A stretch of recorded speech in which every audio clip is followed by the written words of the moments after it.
All right, we got a bit of homework here to be looking at. This stuff's due Monday, I think. So this first one's a shear flow problem. All right.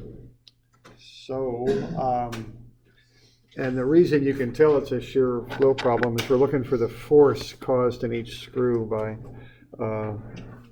caused by shear in each screw. Okay, so that's what we're looking for.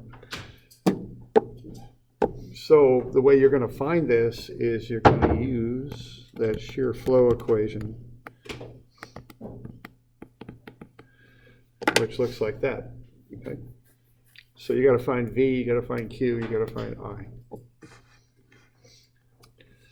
All right, now what's going on here, just so you kind of understand, you know, the shear stuff is a little bit convoluted, you know, the derivation of it and all that.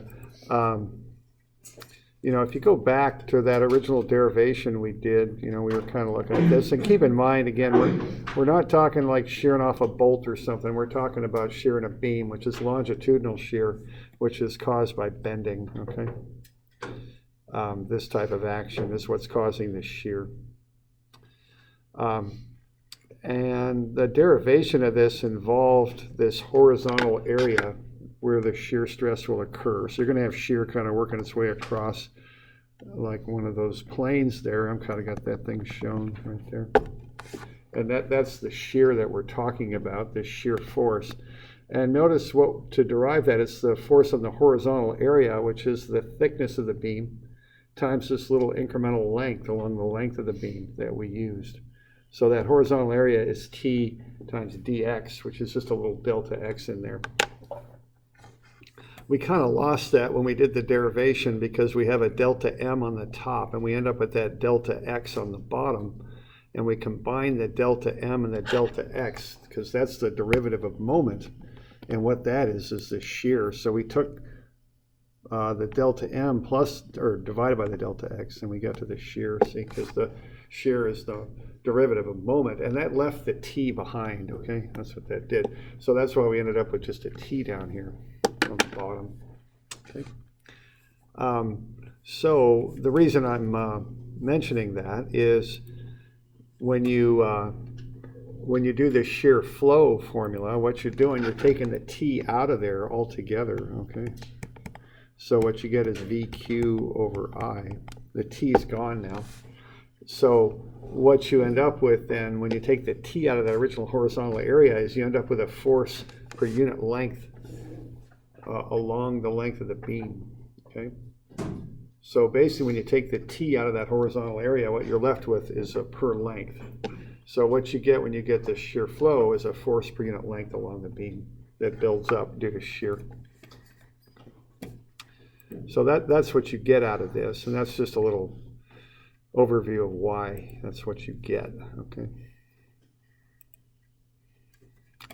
So given that, let's have a look now at the rest of this stuff here. So there's the formula we're going to use. So we got to find those three things. And so you need to find the moment of inertia for the beam. You need to find V, and you need to find Q. So to find V, draw a shear diagram, okay? And that's going to be pretty quick to do that, I think. And when you do that, you're going to get V, and V is going to be 2,000 newtons is what it's going to be when you work it out, okay? So that should be pretty straightforward. So we got any questions on V? Getting that? All right. All right. Now what I would do on this, you know, these, you know, it's I, it's for an I beam, of course, but it's I.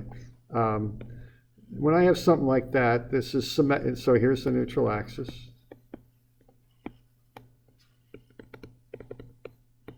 This beam is symmetrical about the neutral axis, okay?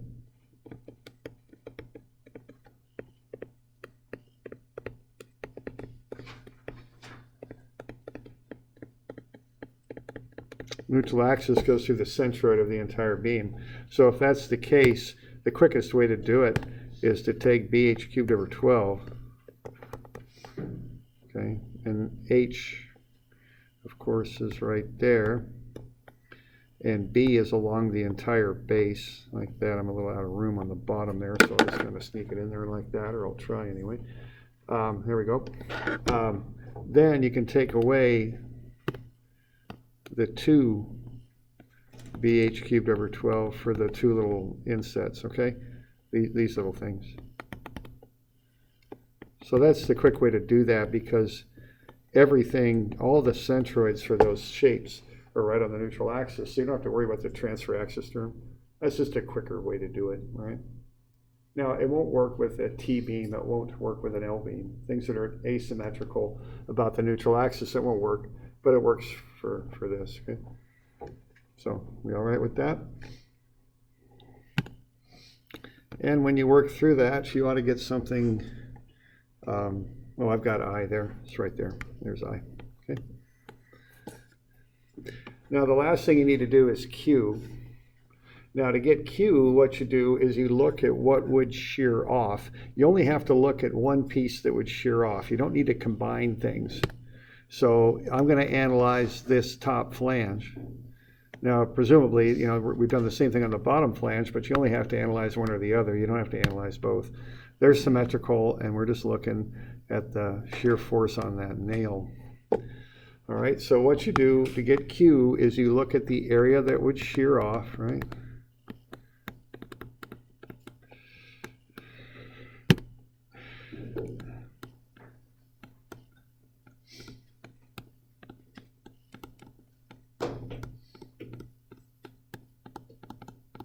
And then you look at the distance from the neutral axis to the centroid of that area.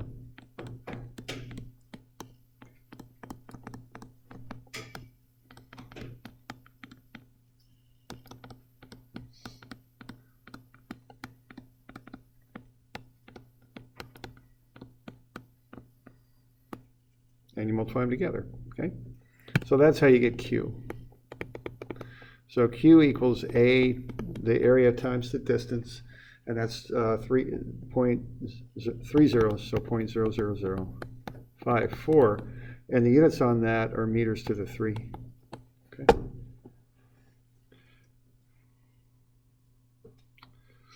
All right.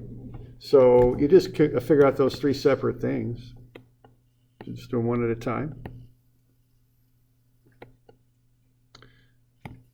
And you just combine them, okay? And you get what's called the shear flow. So, are we doing all right with that?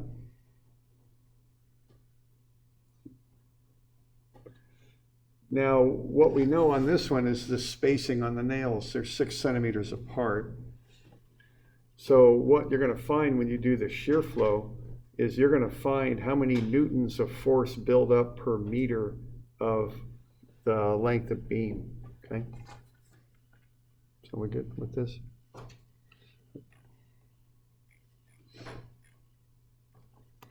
All right, so you're going to get the shear flow is VQ over I, and that's going to come out to be 11,540 newtons per meter. So that's how many newtons of buildup per meter length of beam. Now the meter length of beam is that way, okay? Running along the length. That's what you're getting. So if you want the shear, well, I don't know if I want to use V there, but the force in a nail, or in a screw, see what you're going to do. It's just dimensional analysis there. So you got 11,540 newtons that build up per meter length of beam, and the spacing's 0.06 meters. And that'll get you the force that builds up in each screw.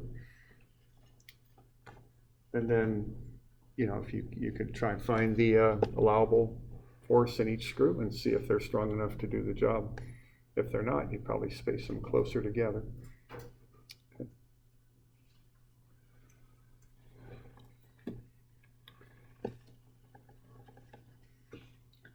So we got any questions on that? We doing all right?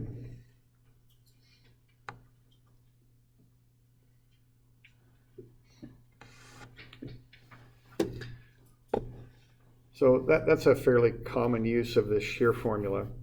you know, the ones you turned in here just a little while ago, you know, where it's VQ over IT, where you're finding the shear force at some location in a beam, you might think, well, you know, why am I doing that? Why, you know, why do I have to really check that?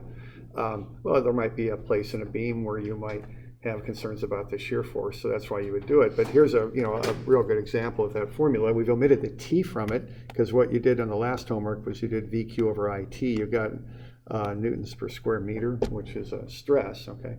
Now we take the T out, so we get a Newton per meter. That's a shear flow. So if you're building these built-up beams, you need to do this analysis and kind of check those connectors and make sure they can do the job, that they won't shear off. Okay. All right. So, got any questions on that bit?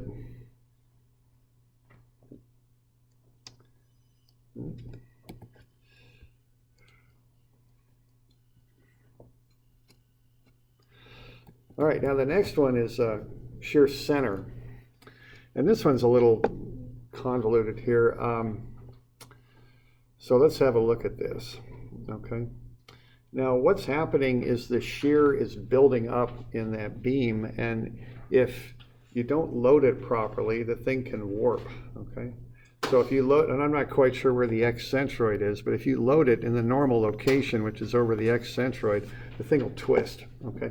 And you can't, that can be bad in structures and mechanisms and stuff like that. So you want to load it in such a way that it won't twist. That's the idea. Okay. So y'all okay with that? That idea of twisting and all that. Okay. So, and this is kind of an involved process here. You're going to work with the shear flow on this, VQ over I.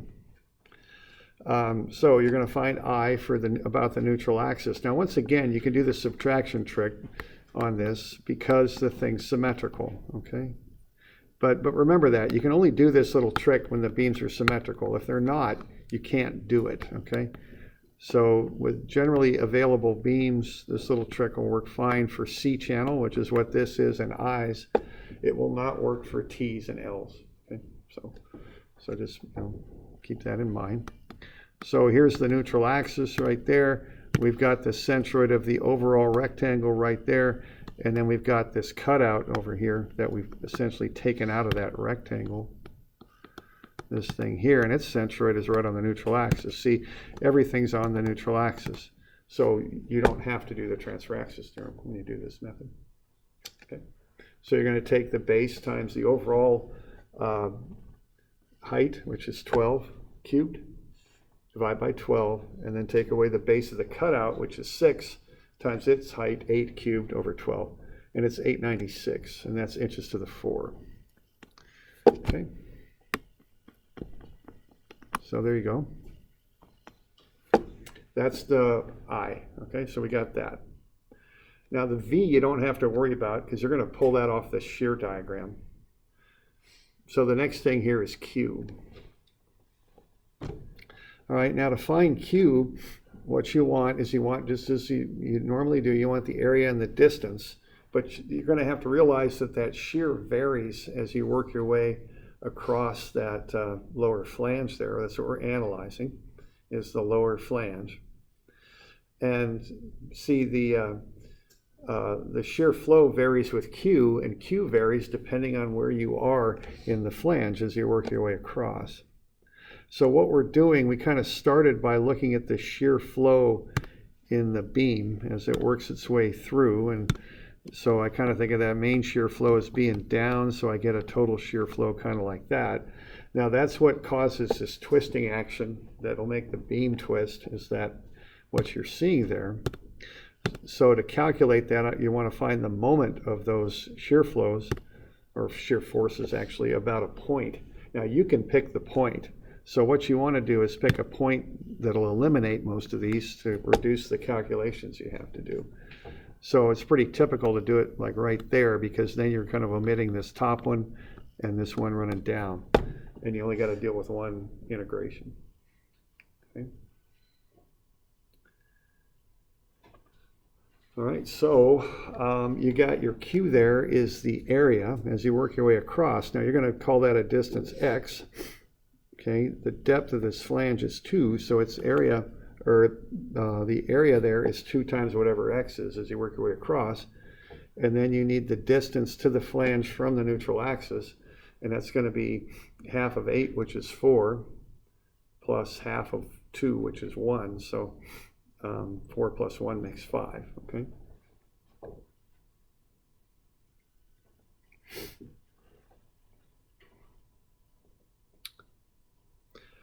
All right, so that's a Q, 10x. So we can put all this stuff together now and get the shear flow of VQ over I. It's V times 10x divided by 896. So that's 0.01116 times Vx, whatever that V is. And then we can integrate that, okay?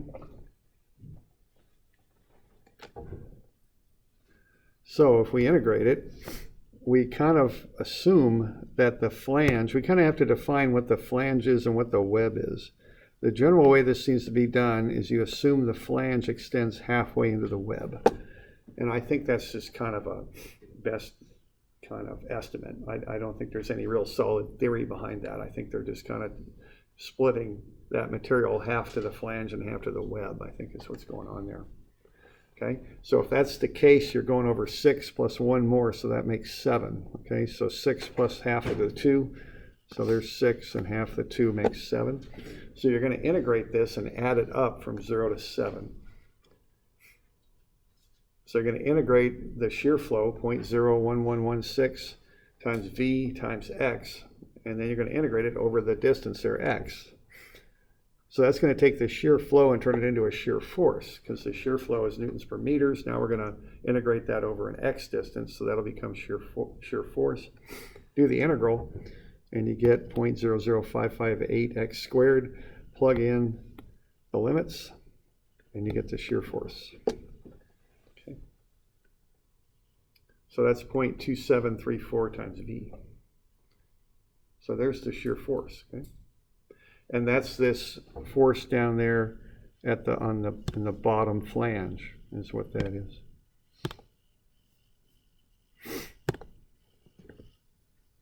So what you want to do now is take that force and find the moment that it causes about this point. So you want that moment arm there. The moment arm is 10 inches, okay? So if you take that shear force times 10 inches, you'll get the moment about A, okay? So it's 2.734 times whatever the shear is off the shear diagram. Now, you want to create a counter moment by placing the load off to the right there, okay? So to do that, to find the distance, that's going to be that shear load essentially coming down off the shear diagram. That'll be that shear times the offset, which we'll call E, and that equals 2.734 times V. So what that's telling us is if we don't want this beam to twist up, we offset, we build a little mount here of some type, get it attached to that beam, and offset the load 2.734 inches. And that way the beam won't twist up.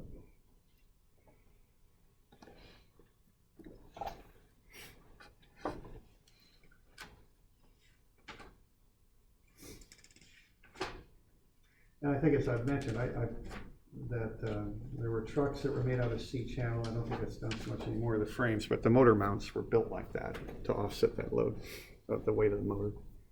Okay. All right.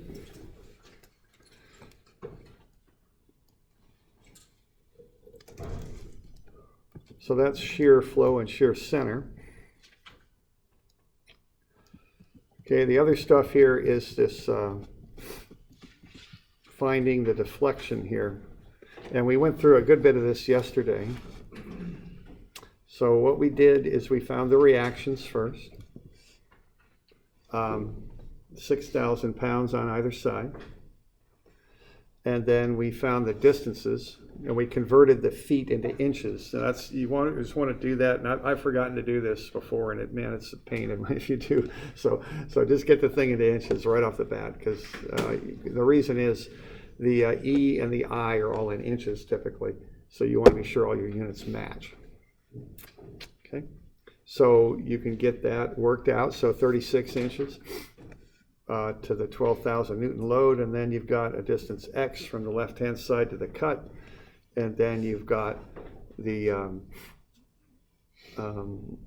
distance remaining in here is x minus 36. So that would be that distance right there, okay? So there you go, there are the distances. And what you're going to do then is take moments about the cut and just sum everything up. You get to the moment anywhere in BD now, which is the area we're looking at, is negative 6,000x plus 432,000. Now, generally speaking on these, you kind of have to start. See, you're going to integrate this. You're going to get constants of integration.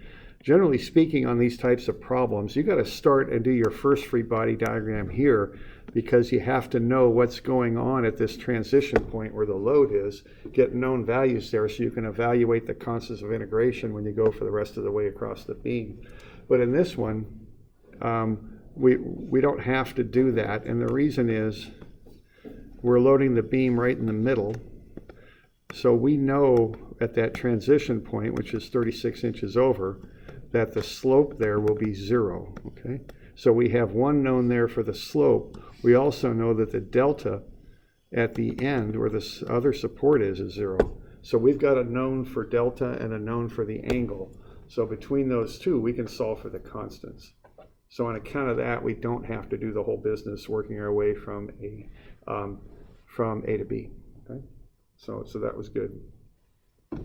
That saves a lot of work. So we just have to deal with that. All right, and then you just integrate it twice, and the integration on these are just polynomial integrations. They might have a few terms in them, but they're just polynomial integrations, okay? So you just integrate it twice. The first integral, you add a term of 1 over EI, and that will get you the slope. And the second integral, you integrate out, and that'll get you the deflection. So you just do 2 integrals. Okay, 1, 2. All right, and then what we have there, I'm showing the values we're going to use to plug into this to find the constants, because when you do these integrals, you pick up constants of integration, C1 and C2, okay? And we got to find those. And the way you find them is you plug in known values, okay? So what I know is in the middle of the beam, which is when x equals 36, the angle is 0. So what that means is that I'll take this equation, I'll plug in 0 for the angle, and I'll plug in 36 for the x, okay? And then I've got all numbers in there except for C1, so I can solve for C1, is how that'll work, okay? So I just go ahead and plug all that stuff in, and I just work through that. And what I end up with then for C1 is negative 11,664,000. That's C1. Okay. Now, we were talking about this a little bit. I just like to keep EI out in front of the equation as just letters. I'll plug those in later. See, if I know 0 is 1 over EI times all this stuff, I can just multiply the entire thing through by EI, and I'll make that go away. So I don't put the EI into the constants. I keep the constants out in front, the E and the I out in front. Excuse me, the E and the I are out in front, the constants in the parentheses. That's how I think about doing that, okay? All right, and I can solve for C1, and it's negative 11,664,000. So here's my equation for the slope. I can plug in any value of x I want in there between B and D, which is 3 feet and 6 feet. But of course, I use 36 inches and 72 inches. I can plug any value I want. And what I'm going to plug in for C is 48 inches. And that's what I'm going to do. So if I plug 48 inches into that, I can find the slope at C if I want, okay? All right.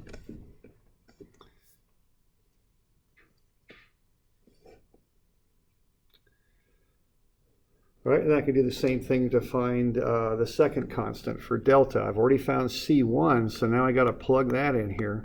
These equations, they get a little messy, obviously, here, but what I can do next is I know that when delta is 0, or excuse me, when x is 72 inches all the way across, I plug that in for all the x's here, delta is 0. So I plug 0 in for delta, plug 72 in for x, run all the numbers, and solve for C2. 93,312,000. Okay. So there's my delta equation. So again, if I want to know what delta C is, I just plug x equals 48 into that equation, and I'll get delta C. That's about all there is to it. Okay.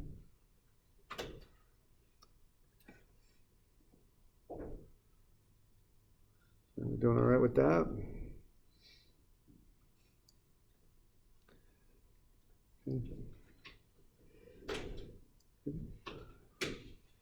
Yeah, question there? So when you're solving for that along BD, that's solving for the deflection at C.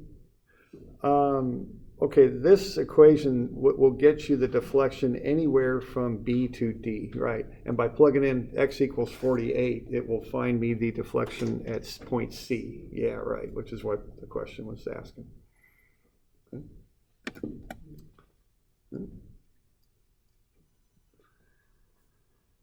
All right. Now you got the equations, you just plug in the numbers. So plug in 48 into the angle equation with its angle or slope, whatever you want to call it, angle in radians or slope, and you get this, okay? So 0.000507 radians. And then plug in 48 into the delta equation, and you get delta at C. Okay.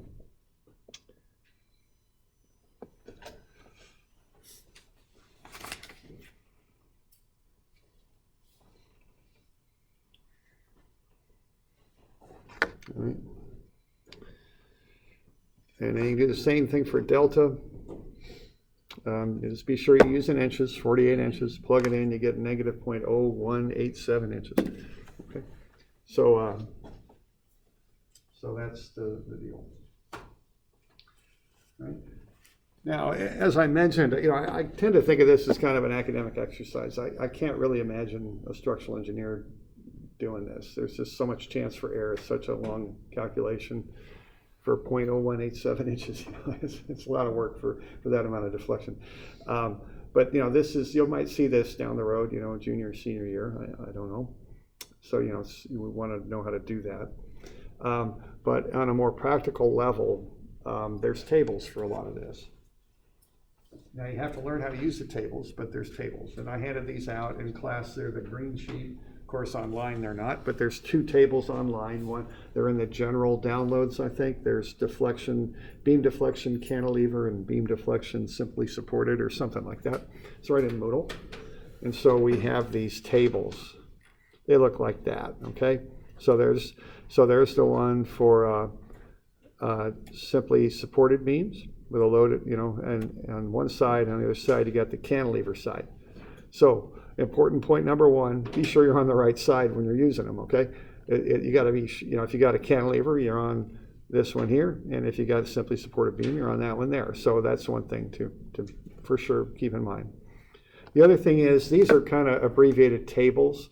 If you get an actual textbook or get online, you'll get real ones that have much more detailed information than I'm presenting here. But these are just good enough for what we're doing.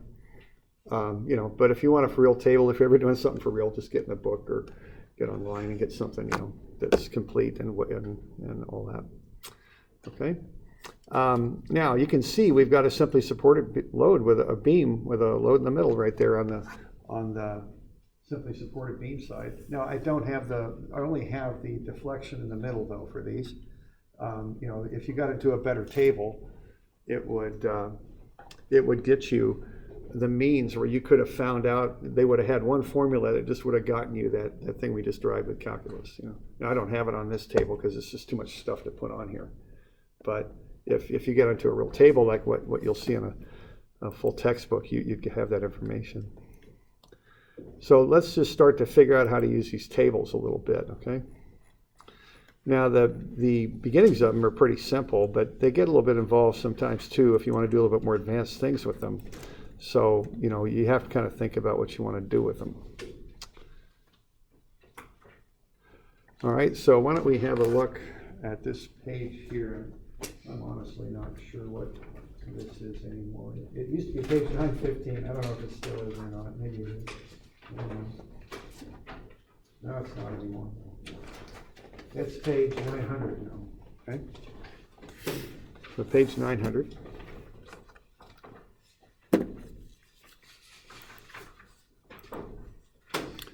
And let's say we've got a cantilever here, and we're going to put a downward load on it, and we got a distributed load on it. And you know, a good example of this, a friend of mine is an architect, and he designed a porch once, I think. It was on a house that overlooked the beach, so they wanted a nice second-story porch sticking out. And so when he did the design on that, he had to consider two things. One was the load of the porch itself, which would be a distributed load. And the other was the load, the live load. So this distributed load here represents the weight of the structure itself, the beams and the flooring and all that. That's called dead load because it doesn't move around or anything. And then you also have live load, which is the stuff that moves around. People move around, furniture moves around, machinery in a building moves around, that kind of stuff, okay? So the dead load might also be snow load, you know, wind load, stuff like that. And then we're assuming on this particular example, if this is a porch, maybe we got a bunch of people standing looking out at the ocean on the very end of the porch, okay? That'd be the 4 kips. So we got to put these together and get the deflection, okay? So what I did here, you need E and I, so I get you E, that's the standard E for steel there, and there's I, it's just BHQ over 12. What conversions should be made to this before we start jumping into this? This is a little bit like that torsion stuff where you always want to be thinking about the conversions first. So if you're going to work on this, what conversions would you make? Yeah, right. And kips to pounds, all right? So we got 3 kips. Now, the obvious place to do that is right there, right? That should be 96 inches, not 8 feet. But there's another place to do it too. And, you know, I'm speaking from experience. I think I've forgotten to do this once or twice. And, you know, let's be sure we don't do what I did, okay? So we got 3 kips per foot. See, we got to get that converted. Eh? I mean, so what do we got? A kip, 1,000 pounds, right? So that'll get us pounds per foot. But I don't want to take a load in pounds per foot and start mixing that with inches. See, I want to get that in pounds per inch is what I want to do. You know, easy enough to do, right? I mean, but you have to remember to do it. So 1 foot to 12 inches, right? So that's starting to look a lot more like, I think it's 250 pounds per inch. That's how you want to get that load expressed. So just remember to do that step there, okay? And I think it's 250, I'm pretty sure it is. Okay. And then the 4 kips, you want to get that knocked out. So, yeah, so there you go. So there's the conversions.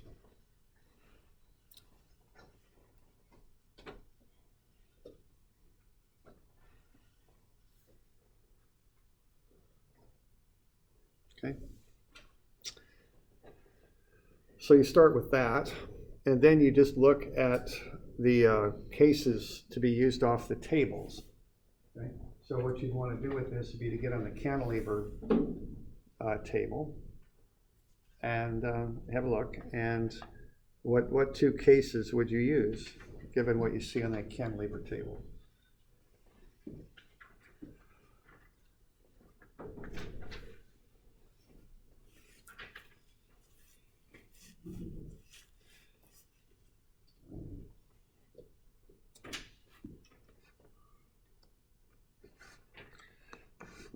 One at the top, maybe, would that fit? And then, yeah, 3rd one down. And this one, you know, it's nothing tricky or anything. You just take those 2 cases and add them up. Now, you know, there's a fancy word for this. I think they call it superposition or something like that. I mean, all that means is there's no fancy interactions between the 2 loads. They just both act independently and can be added. That's all that means.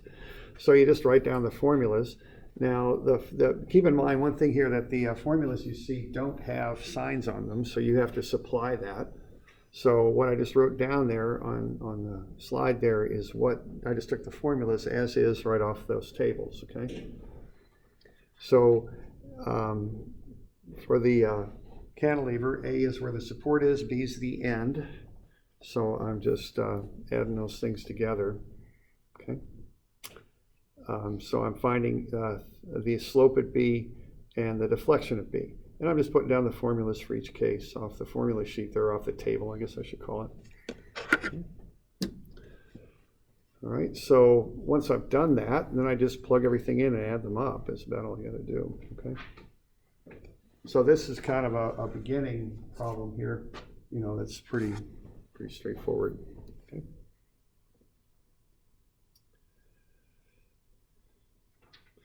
Now these formulas do get a little messy sometimes, you know. Depends on what you're doing with them.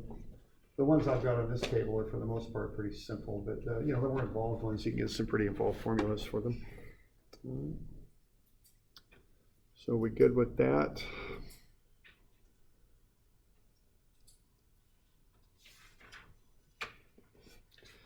All right, and then you can find the total for the slope. Just add the two effects together. Now the slope would go down. That's like a diving board. So you're on the end of the diving board, it'll slope downwards. So we want to pick that up. So it's negative 0.0177 radians minus 0.0088 radians. Add the two together and you get negative 0.0265 radians, and that's negative 1.52 degrees. So if that were a porch, you could kind of look at that and say, can I tolerate that, you know, or would people notice, if, you know, if that were a reasonable loading, would people really notice a 1.52 degree deflection or angle on the end of that porch? You know, would that cause problems? All right. You know, if I would have been thinking ahead a little bit, I probably would have pulled the EI and factored it out and just multiplied it once instead of doing it twice there. But, you know, either way, it's just the algebra and how you set it up.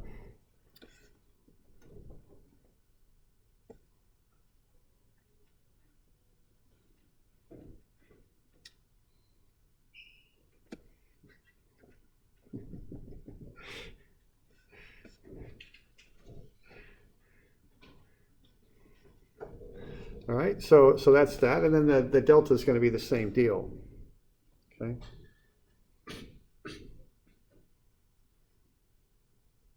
So with the delta, you just add the two together and get the net effect. Again, the delta is going to be down, so you're going to want negatives, because obviously if you push down on a cantilever like that, it'll deflect downwards.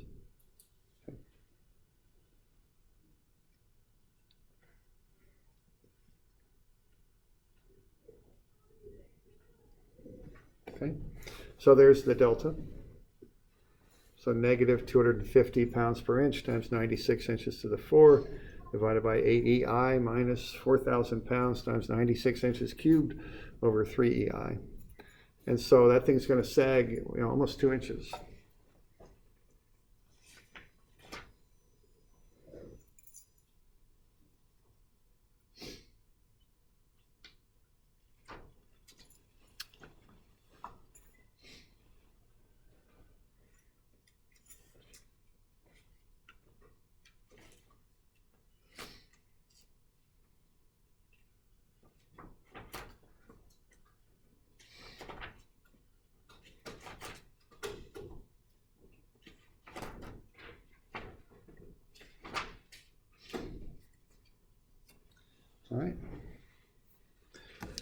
All right, so that's just a start on this stuff. We'll get into a little bit more on Monday, I think. I get you. So what's going to be due Wednesday? And what? 1, 2, 3, 4, 5. And I'll just list everything. We'll cover more of this stuff on Monday, so the only thing we really covered so far is 411, but I'll just list everything here just so you know it's coming. And I've got a deflection handout too that I'll give you, but we'll finish this stuff up on Monday, like I say, and it'll be due Wednesday. I don't really have that handout ready to go just yet, or I don't know, maybe.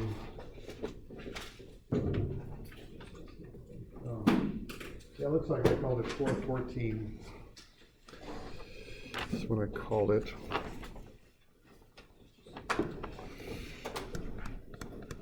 I don't know, do you have this in your book maybe? How about 414? It'd be, through the end of the homework page. I'm gonna put it in there, I honestly can't remember if I put that in there or not. Yeah. Oh, is it? It's got a double triangle thing? Yeah. Great, okay, that isn't a handout then. It's 414. So now, but like I say, 412, 413, 414, you can look at them, but we'll cover them more thoroughly on Monday. 411, we've kind of covered, but the other three we haven't. So it's 414. Okay. All right.